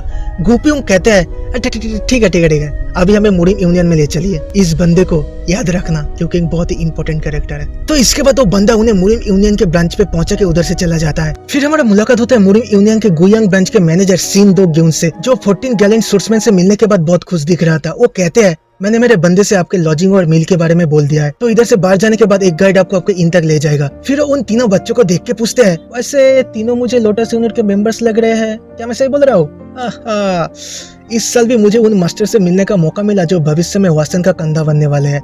इन सब की वजह से मुझे लगता है कि गुइयांग का ब्रांच मैनेजर बनना उतना भी बुरा नहीं है। गुपियोंग कहते हैं, वासन फैक्शन के नाम पे आप हमें जो भी मिशन दोगे हम उसे जरूर पूरा करेंगे। सिंदो ग्यून कहते हैं, जरूर, द 14 गैलेंट सोर्समैन से ज्यादा सूरवीर और कोई नहीं है, मैं जल्दी आपको आपके मिशन बता दूंगा। ओ हाँ, और एक बात, जुगे सेगा वाले भी अभी इसी जगह पे है और अब लोग शायद एक साथ ही मिशन पे जाएंगे, तो पहले से उनसे मिलना कोई बैड आइडिया नहीं होगा, क्या कहते हो? जुगे सेगा नाम सुन के सियोचुन चौंक जाता है। क्या वो वक्त आ चुका है? क्या वो लोग इधर ही होंगे? तो उसके बाद हम लोगों का मुलाकात जुगे सेगा का मिनिस्टर जुगे साक से होता है, जो इधर अपने फैमिली के उन बच्चों के साथ आए थे जो फ्यूचर में जुगे सेगा को संभालेंगे। ये बच्चे रिश्ते में जुगे साक का भतीजा और भतीजी थी। सबसे पहले हमारा परिचय होता है जुगे सांग से, जिसे लोग द ब्यूटीफुल जेट के नाम से बुलाते थे। गुपियोंग को इसके बारे में पता था। उसके बाद आता है जुगे सुरान, और इसे लोग नहीं, इसे अभी तक कोई टाइटल नहीं मिला, पर जांगहोंग को इसके बारे में पता था। उस लड़की को देख के जांगहोंग का चेहरा लाल हो जाता है। और लास्ट में आता है जुगे सियोंग काई, पर इसे कोई नहीं पहचान पाता, मतलब इसने अभी तक ऐसा कुछ नहीं किया जिससे लोग इसे पहचाने। जुगे साक कहते हैं, अरे ये तो होना ही था, सियोंग काई यूजुअली अपने घर से उतना बाहर नहीं निकलता, तो ये तो होना ही था।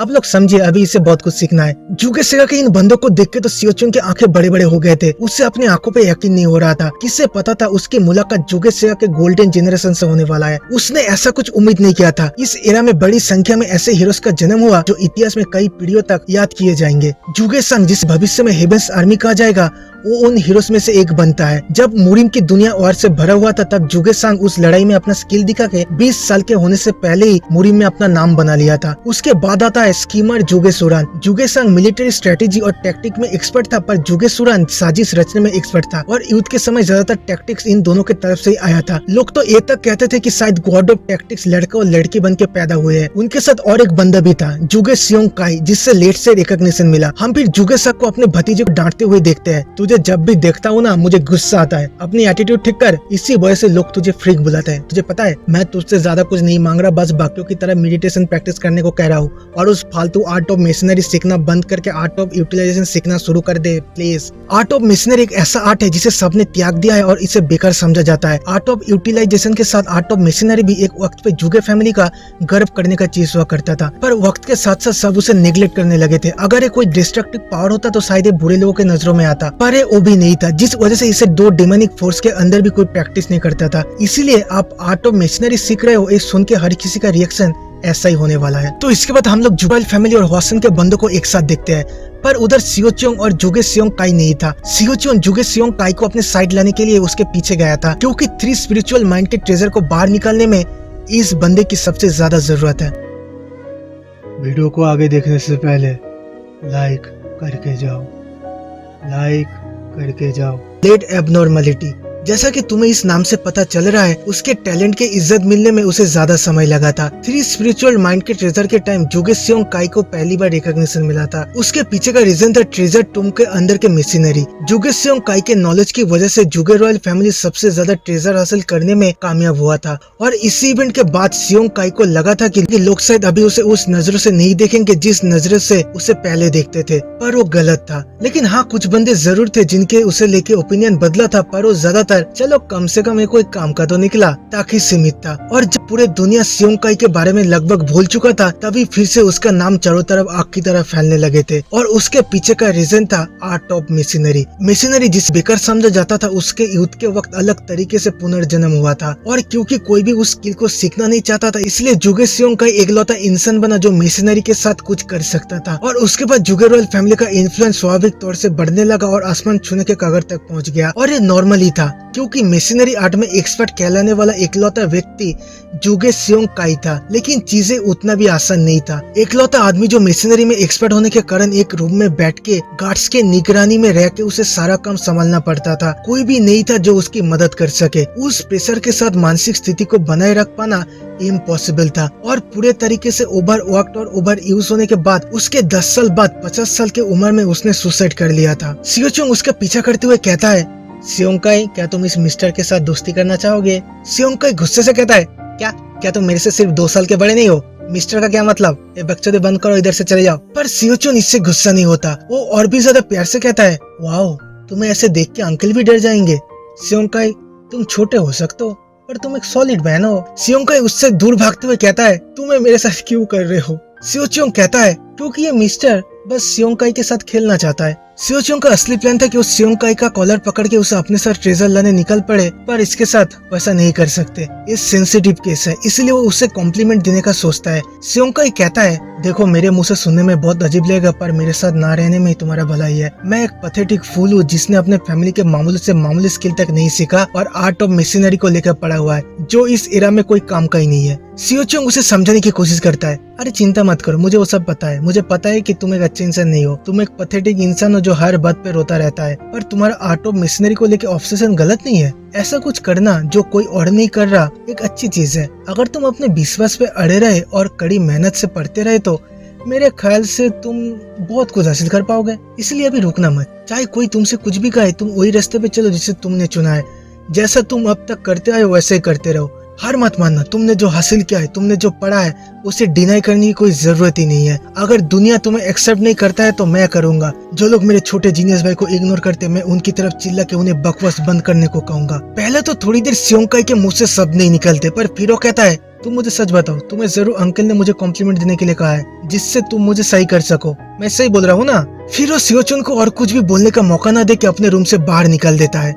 तो अगले दिन हमें उस मिशन के बारे में पता चलता है जिसे हवासन और जुगे सेगा को मिलकर पूरा करना होगा। गुइजू से 2 दिन की दूरी में ओइंगन नाम का एक शहर है, और पिछले कई महीनों से मुरिम यूनियन और रिवर ऑफ इविल फ्लैग के बीच उस शहर के एक गांव में लड़ाई चल रहा था। पर कल के रिपोर्ट से पता चला है कि मुरिम यूनियन के बंदे पीछे धकेले जा रहे हैं, जिस वजह से मुरिम यूनियन के गुइजू के ब्रांच इन लोगों से मदद मांग रहे थे। जुगे साक पूरी बात सुन के कहता है, ये थोड़ा डेंजरस हो सकता है, पर सांग और सूरन के लिए एक अच्छा एक्सपीरियंस होगा, तो हम आपकी मदद करेंगे। गुपिंग भी कहता है वासनी इस मिशन को एक्सेप्ट करता है। तो उसके बाद हम सियोंग काई को देखते हैं जो चलते हुए बोल रहा था, ये तो गुड और इविल फैक्शन के बीच लड़ाई भी नहीं है, तो फिर गुइजू एकलौती जगह क्यों है जिधर शांति नहीं है और यहाँ हमेशा विवाद क्यों होते हैं? सियोचुन अभी भी उसे फॉलो कर रहा था। वो कहता है गुइजू वो जगह है जो गुड और इविल फैक्शन को अलग करता है, भले ही उनके बीच शांति बनाए रहने का एग्रीमेंट क्यों ना हुआ हो। अगर वो लोग एक दूसरे को फ्रंट लाइन पे नहीं मारते तो तुम्हें पता है क्या होगा। पर सियोंकाई से कोई जवाब ना पाके सोचुन समझ जाता है कि इसे सिर्फ आर्ट ऑफ मशीनरी में ही इंटरेस्ट है। मुरिम के सिचुएशन के बारे में इसे कुछ नहीं पता, पर ऐसा नहीं चल सकता। इसे थोड़ा सा बेसिक तो जानना ही पड़ेगा वरना बाद में प्रॉब्लम हो सकता है। वो फिर समझाते हुए कहता है चाहे तुम कंट्रोल करने की कितना भी कोशिश क्यों ना करो, मुरिम वॉरियर्स के पास फेवर्स और स्पाइट दोनों ही होते हैं और इमोशन एक ऐसा चीज है जो किसी भी इंसान को बदलने में मजबूर कर ही देता है। और गुइजू उसी तरह का एक जगह है जिधर वो फेवर और गुस्से का चेन इतने अंदर तक जुड़े हुए हैं कि तुम कुछ नहीं कर सकते। चाहे कोई भी आए वो खुद को इससे डिस्कनेक्ट नहीं कर सकता। समझे जीनियस? वैसे सियोचुन के मुंह से जीनियस सुन के सियोंकाई पहले तो थोड़ा खुश होता है, पर फिर वो गुस्से से कहता है वेट अ मिनट, क्या ऐसा हो सकता है कि तुम्हारे उस जीनियस शब्द के पीछे कोई दूसरा मीनिंग हो? अगर तुम्हें मेरे अंकल ने भेजा है तो वो जरूर सच होगा। ये बहुत ही चीप ट्रिक है। मैं नहीं फंसने वाला इस जाल में। सियोचुन के तो उसे पीटने का मन कर रहा था, पर वो खुद को बहुत मुश्किल से संभालता है। कम डाउन सियोचुन, come down, come down, come down, शांत हो जा। दूसरी तरफ हम जुगेसाक और गुपियों को ओइंगंग के उस गांव से एक टेंट के अंदर देखते हैं, जो उस मीटिंग के बाद सीधा इधर पूरे सिचुएशन को समझने आए थे। एक वॉरियर से उन्हें पता चलता है कि रिवर ऑफ इविल के पास टोटल 600 वॉरियर्स हैं और मुरिम यूनियन के पास टोटल 400 वॉरियर्स और 3 ग्रेट मास्टर्स हैं और कोई सुप्रीम मास्टर नहीं है। जुगेसाक को एक इंस्ट्रक्शन देने जाता है, पर तभी उधर एक वॉरियर आकर कहता है इमरजेंसी रिपोर्ट, फिर से रिवर ऑफ इविल के साथ हमारा क्लैश हो रहा है और खबर है कि द मैड्रॉक ट्राइब फ्रंट लाइन पे आके हमारे सैनिकों को मारे जा रहे हैं। गुपियोंग कहता है हम और शांत नहीं बैठ सकते, हमें अभी निकलना होगा। फिर वो उसे चला जाता है। वासन के किसी भी बंदे को वार में जाने का मौका नहीं मिलता, सिर्फ जो उम्र में बड़े थे उन्हें जाने का मौका मिलता है। सियोचुन का भी जाने का बहुत मन था, पर वो क्या करे। तो इसके बाद हम गुपियों को फ्रंट लाइन पे लड़ते हुए देखते हैं। उसके साथ जुगेसाक, जुगेसांग और जुगेसुरन भी था, जो पूरे यूथ को दूर से कंट्रोल कर रहे थे। लेकिन जुगेसांग को कुछ सही नहीं लगता, कुछ तो गड़बड़ जरूर है। उसे रिवर ऑफ इविल वाले नंबर में कुछ कम दिख रहे थे। रिपोर्ट में कहा था कि वो लोग टोटल 600 वॉरियर्स है, पर इधर उसे 100 से 150 बंदे कम दिख रहे थे। वो अपने अंकल से कहता है अंकल मुझे लगता है हम जाल में फंस गए हैं, दुश्मन के 100 से 150 यूनिट कम दिख रहे हैं। लेकिन उसके अंकल को ऐसा नहीं लगा। वो कहते हैं अरे तुम किसकी बात कर रहे हो, ये तुम्हारा पहली युद्ध है जिस वजह से तुम्हें ऐसा लग रहा है। ये सब फालतू चीजें छोड़ो और देखो रिवर इविल वाले कैसे मर रहे हैं। जुगेसांग के मुंह से शब्द नहीं निकलते। अब वो अपने अंकल को कैसे समझाए। दूसरी तरफ टेंट में मतलब सियोचुंग वाले जिस जगह पे थे उस जगह के वॉरियर्स को 100 से 150 रिवर ऑफ इविल वाले उनकी तरफ आते हुए देखते हैं, जिसे देख के उन सारे वॉरियर्स के डर से हालत खराब हो जाता है। उन्हें समझ नहीं आता कि उन्हें क्या करना चाहिए। वो लोग भाग भी नहीं सकते, इतने बच्चे बूढ़े औरतों को छोड़ के वो लोग भागेंगे कैसे। और लड़ना मतलब पड़ी लकड़ी पीछे लेना। तभी सियोचुन उनके पास जाके कहता है रफली कुछ 100 बंदे होंगे, उनके बीच कुछ मास्टर्स भी हो सकते हैं। टीचर अभी बैटलफील्ड पे है, पर तुम्हें चिंता करने की कोई जरूरत नहीं है। ये सुन के एक वॉरियर खुश हो जाता है, ये हमारे पास यहाँ एक लोटस यूनिट का मेंबर है, अब हम लोग बच जाएंगे। दूसरा एक वॉरियर उसे शांत होने को कहता है, अबे गधे ये सिर्फ 12 साल का एक बच्चा है। जिससे सुनकर वो बंदा फिर से डिप्रेशन में चला जाता है। सियोचुंग उधर ही खड़े होकर प्लान बना रहा था, जो भी इंजर्ड है उन्हें छोड़ के हमारे पास अभी एक 2nd क्लास वॉरियर और 20 3rd क्लास वॉरियर्स हैं। ये बहुत ही कम है। लेकिन सियोचुन को पता था कि उसे बस थोड़ी देर के लिए इन बंदों को रोक के रखना पड़ेगा। उस समय के अंदर ही रीइंफोर्समेंट आ जाएगा, क्योंकि उधर ऐसे 2 जीनियस है जो बहुत ही आसानी से समझ जाएंगे कि वो बस एक छल है। सियोचुन फिर अपने सूट को बाहर निकल के रेडी हो जाता है लड़ने के लिए। उसके थोड़ी देर बाद एक बंदा दीवार तोड़ के अंदर आके कहता है, इधर आ साले, मैं पार्कोन ग्यूप, जिसे देख के बच्चे तक रोना बंद कर देते हैं। मैं तो पर उधर सिर्फ एक 12 साल के बच्चे को खड़े हुए देख के पार्कोन ग्यूप को झटका लगता है। बच्चा कौन है तू? सियोचुन कहता है तुम्हें वो जानने की कोई जरूरत नहीं है, तुम मरने वाले हो। पार्कोन ग्यूप हंसते हुए कहता है क्या? Good joke. क्यों बच्चे तुम मुझे अकेले रोकेगा क्या? पर सियोचुन अकेला नहीं था, उधर 4 ऑडियंस और भी थे, जिन्हें देख के पार्कोन ग्यूप कहता है पर हमें हल्के में लेने की सजा तुझे जरूर मिलेगा। फिर उधर लड़ाई शुरू होता है और उनमें से एक बंदा सीधा सियोचुन के ओर दौड़ के आता है। बच्चे देखते हो तो इतना कॉन्फिडेंट क्यों है? सियोचुन उधर बहुत ही शांत खड़ा हुआ था। वो कहता है मैं हमेशा लोगों के पीठ देखते हुए आया हूँ, पर आज। फिर सियोचुन एक स्लैश में उस बंदे को बीच में से काट के अपने बात को खत्म करता है, पर आज मैं ही सबका पीठ बनने वाला हूँ। फिर सियोचुन का अटैक शुरू होता है और वो इतना तेज था कि किसी को भी हिलने तक का मौका नहीं मिल रहा था। उससे पहले सियोचुन का स्वॉर्ड उन्हें बीच में से काट रहा था। Dance like a butterfly, sting like a bee, जिसे देख के पार्कोन ग्यूप हैरान हो जाता है। कौन है तू? सियोचुन कहता है मैं बस वासन का सोर्समैन हूँ। तो इसके आधे घंटे पहले सियोचुन ने एक प्लान बनाया था। कुछ गार्ड्स उन लोगों को दरवाजे के पास घेर लेंगे ताकि वो सब एक साथ अंदर न घुस सके, और जो सेकंड क्लास वॉरियर है वो घूम घूम के जिस भी जगह पे मदद की जरूरत पड़ेगा उधर जाके मदद करेगा, और आखिर में सियोचुन सेंटर में जाके एक एक करके उन्हें हरा देगा। एकदम सिंपल प्लान, इतना सिंपल कि किसी को यकीन नहीं था कि ये प्लान काम भी करेगा। पर अभी उस प्लान को काम करते हुए देख के उन्हें अपने आंखों पे यकीन नहीं हो रहा था, पर वो खुश थे कि उनके पास वासन का सपोर्ट है। सियोचुन सभी को मारने लगा था, जो भी उसके सामने आ रहा था वो उसे खत्म कर रहा था। अभी तक उसने 30 बंदे को मार दिया था। अब पार्कोन गुप पीछे भी नहीं हट सकता, वरना उसके सुपीरियर उसे दौड़ा दौड़ा के मारेंगे। इसीलिए वो सभी को एक साथ सियोचुन के ऊपर हमला करने को कहता है। वो कहता है जो भी इस बच्चे का सर कट के लाएगा मैं उसे गोल्ड कॉइन दूंगा, जिसे सुन के वो सब सभी को छोड़ के एक साथ सियोचुन के ऊपर हमला करते हैं। अभी सिचुएशन खराब होने लगा था। सियोचुन कब तक अकेले 30 बंदों को रोकेगा? तभी पीछे से कुछ फायर करने का साउंड होता है और हमें 100 से भी ज्यादा एरोस दिखते हैं जो सीधा रिवर ऑफ इविल वालों की तरफ उड़ के आ रहा था, जिसे देख के वो लोग इधर उधर भागने लगते हैं। उन्हें समझ नहीं आ रहा था कि ये तीर आए कहाँ से, और फिर हमें सियोंग काई दिखता है जिसके हाथ में मशीन गन जैसा कुछ था और वो खुशी से उछल रहा था। ओहो, सक्सेसफुल रहा। और उस हथियार को देख के सियोचुन हैरान हो जाता है। ये तो बैम्बू क्रॉसबो है जिसे वॉर के वक्त सिचुअन फैमिली ने यूज किया था, और वो याद आते ही गुस्से से उसके चेहरे का एक्सप्रेशन बदल जाता है। अच्छा, तो उन लोगों ने इसे सिचुअन फैमिली को बेच दिया था। हाँ, कोई भी डाउट नहीं है कि वो एक लेट एबनॉर्मलिटी है।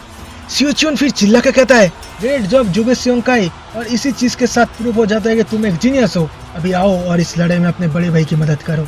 सियोंग काई कहता है तुम फिर से बकवास करने लग गए। फिर से लड़ाई की शुरुआत होता है, पर इस बार सियोचुन के पास कोई था जो उसकी मदद कर सके, जिस वजह से सियोचुन फिर से अपने तांडव शुरू करता है। वो एक एक स्लैश में बिना किसी तकलीफ के बंदों को मारने लगा था, जिसे देख के मुरिम यूनियन वाले भी पूरे जोश के साथ लड़ाई करना शुरू करते हैं।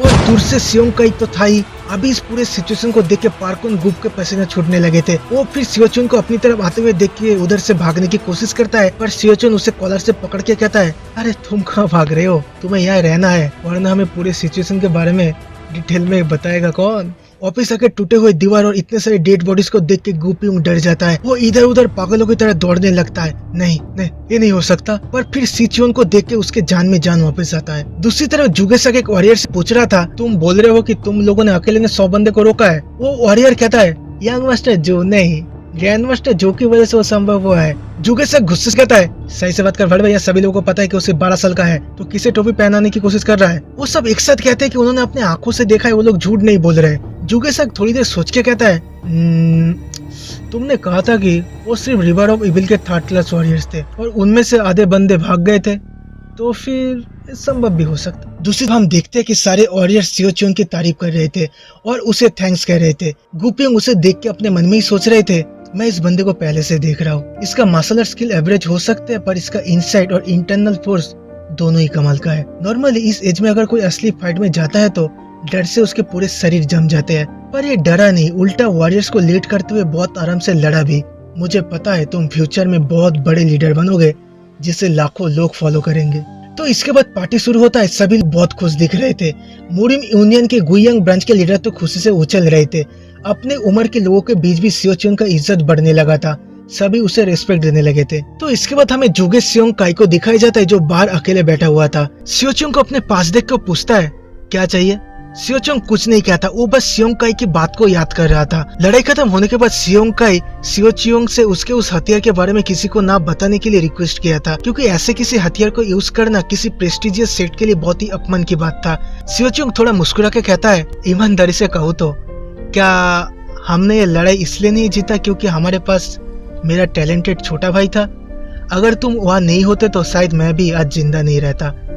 ये बहुत ही दुख की बात है कि हमें उसे छुपाना पड़ रहा है। कम से कम मैं तुम्हारा शुक्रगुजार हूँ, इसलिए खुद को इतना छोटा मत समझो। सियोंग काई कहता है कॉम्प्लीमेंट के लिए थैंक्स, पर अमेजिंग मैं नहीं बल्कि आप हो। सियोचुंग हंसते हुए कहता है अभी तुम्हें तुम्हारे बड़े भैया के ग्रेटनेस के बारे में समझ आ रहा है? हाँ, पर ज्यादा सोचो मत। मेरा किस्मत अच्छा था और मुझे एक मिराकल फल खाने का मौका मिला था।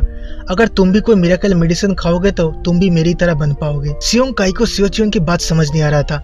Miracle medicine? सियोचुन कहता है हाँ, देखा जाए तो मार्शल आर्टिस्ट की बहुत ही अजीब किस्मत होता है, पर उनमें से सबसे ऊपर होता है मिराकल मेडिसिन। चाहे कितना भी कठिन मार्शल आर्ट क्यों ना हो, अगर तुम्हारे पास एक मिराकल मेडिसिन होता है तो तुम सब कुछ सॉल्व कर पाओगे।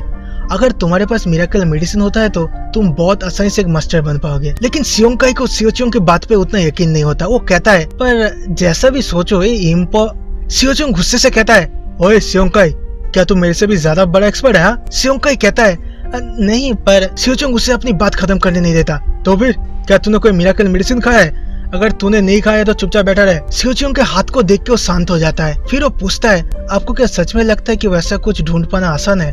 अगर वैसा होता तो पूरी दुनिया मार्शल आर्टिस्ट से भर जाता। सियोचुंग कहता है, सच में? अगर मैं तुमसे कहूँ कि तुम्हारा ये बड़े भाई तुम्हें एक मिरेकल पिल ढूंढ के देगा तो फिर तुम क्या करोगे?